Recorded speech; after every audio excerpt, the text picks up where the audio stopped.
خاندان نومیتن وایي د شمالي وزیرستان د ضرب عذاب عملیاتو په پیله کې بې کوره شوی او اوس په بنو کې په یو داسې کور کې د کډوالۍ ژوند تیروي چې د کور مالکان د ګرمۍ نه د یخو علاقو ته تللي دي او چې واپس شي دوی به بیا د خیمو ژوند ته مخه وکړي د خاندان په خبره تیر 2 کلونو راسي د ضرب عذاب عملیاتو په پیله کې بې کوره دي د بې کوره کېدو په وخت حکومت د دوی سره ژمنه کړې وه چې په کډوالۍ کې به هر څه د حکومت ذمہواري وي خو اوس یوازې 12,000 روپۍ د میاشتې ورکوي په خپل مریض دی په کور کې 12 تنه نفر لري خو په دې مرستو هیڅ نه کیږي او د کور ضرورتونو پوره کولو لپاره په سوال پیسې غواړي څلور میاشتې دي دا تیرې شي موږ بیا بل ذکر نه غواړي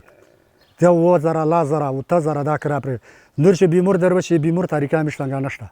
خوراک شاگنده ویزا درشن ولی پیچ میشتم ملام شخصا چرتا ملام نشستی زخ نور چاره باطل این لوس بشه میغادی دیار امراست داز مراست دی د حکومت چمراست شتانه د حکومت کولرم د تراویش سابودو هی مراستنا د 15 میاشتې جوړو خال ګروشي لیکل وکړو چې دا شاعر کنه دوله په غلی ریب څور شي په قبایلی ضلعو کې د آفتونو په وخت د انتظام اداره PDMA وایي د جګړو او پوځي عملیاتو په نتیجه کې کډر شوی تر 14,000 نه زیاتې رجسټرډ کورنۍ تر اوسه لا هم له قبایلی ضلعو څخه بې کوره ژوند تیروي خو ځایي خلک او په خپله اداره مني چې هغه کورنۍ چې رجسټریشن نه ده شوی نور هم ډېرې زیاتې دي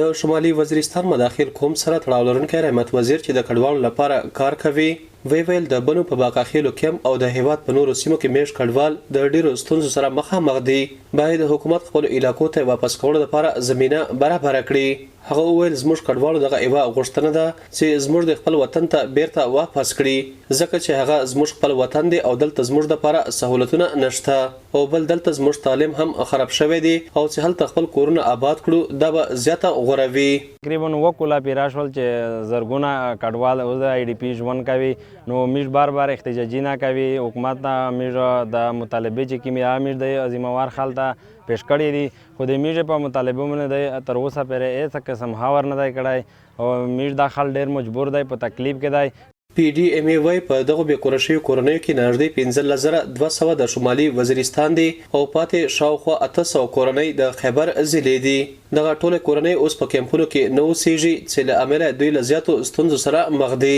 د ادارې ویان احسان داوړ وویل ترڅو چې دغه خلک د بې کورۍ ژوند کوي نو زموږ ورته فنډ لرو او د میاشتې به هرې کورنۍ ته 12,000 روپۍ ورکوو دا سمه ده چې په 12,000 به دومره کار نه کیږي خو د نشت نه بیا هم شی دي او دوی ته 8,000 روپۍ د راشن لپاره هم ورکوو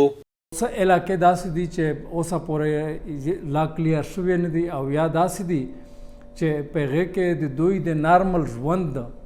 چې د مطلب مواقع نه وي لکه د څښلو اوبه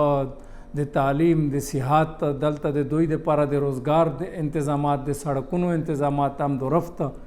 ورسره دا دی چې کومې علاقې ته خلک ځي نو د دې نه مخکې امنیتي ځواکونه په 3 فیزز باندې د هغې علاقې کلیرنس اپریشن کوي چې دې کې چېرته داسې مطلب بارودي مواد نه وي چې خلکو ته زیان ورسوي خلکو ژوند ته خطر پیښ شي